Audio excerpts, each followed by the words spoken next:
Добрый день, дорогие друзья! Мы продолжаем серию интервью с преподавателями и преподавателями высшей категории. В этом видео я вас познакомлю с Эммой Мид Флин, которая была нашим тренером на курсе по повышению квалификации. Эмма работает как teacher trainer уже 10 лет. Начинала она свою профессиональную карьеру в Корее, потом работала в Шотландии и Великобритании. Она является сертифицированным Celta и Delta тренером, а также тренером для сертификатов и дипломов Trinity College. В этом видео Эмма делится своим мнением об обсервациях преподавателей, то есть когда ваш коллега или ваш DOS, Director of Studies, приходит к преподавателю на урок, смотрит, как он ведет урок, как преподаватель работает со студентами, как студенты взаимодействуют друг с другом, как настроен учебный процесс. И, конечно же, внимательный, заботливый руководитель обязательно посоветует что-то, что можно улучшить, и способы улучшения.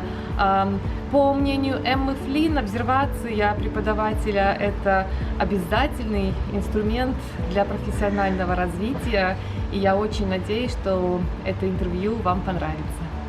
Why are observations important for teachers?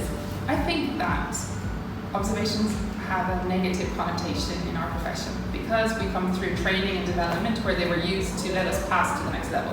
And that's an important aspect of observation, and it's one agenda that an observer might have. But I think the agenda, that's only one very small part of what the possibility for observation is. Observation is a massive tool for development because it's a way to scaffold teachers, to help them notice, to help them be involved in their own development.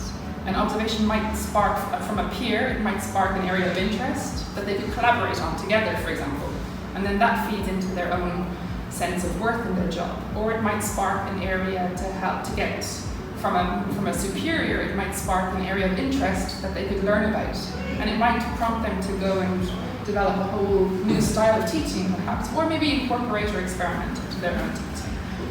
Thank you. So what we've been talking a lot about is about the teachers being ready to take on the feedback and actually start doing what they were recommended to do. Yeah. So how would you recommend teachers to actually welcome the observation and agree with the action plan on the to-do list? Yeah, I think it all starts with the relationship between the teacher and the organization, and if the organization sets up observation as a positive possibility or a positive tool that they want to use to help teachers, then teachers will come to the table with their own agenda. So for example, a teacher might say, Galina, in the ideal world, Galina, can you come in and watch me? Because I really want to develop how I do listening skills. I know I'm not doing it right.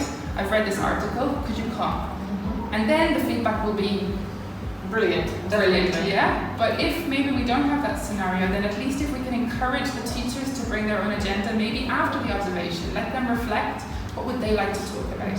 And I think the last thing is following a kind of procedure or using techniques that make feedback, difficult feedback, make it a little bit more evidence-based and a little bit less judgmental. It's not what I think, it's what I saw. Mm-hmm. It's not what I believe, but it's about what could be possible in the classroom.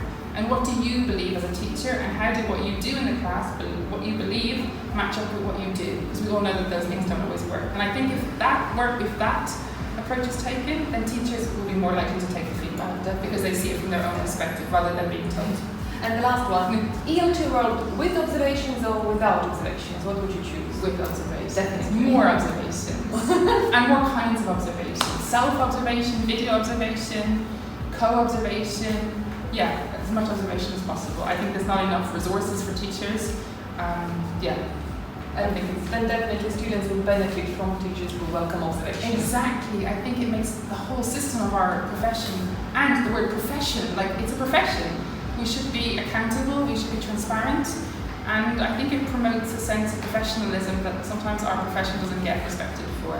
So it makes us consider ourselves more as professionals. Actually, when students see that the teachers are observed, the teachers are developed, they will see what actually is done behind the doors. Exactly, yeah, exactly. And it can all contribute. How much work teachers do behind the doors that students don't see. It's not only doing the input session and checking homework, there is so much more involved. Exactly, totally agree.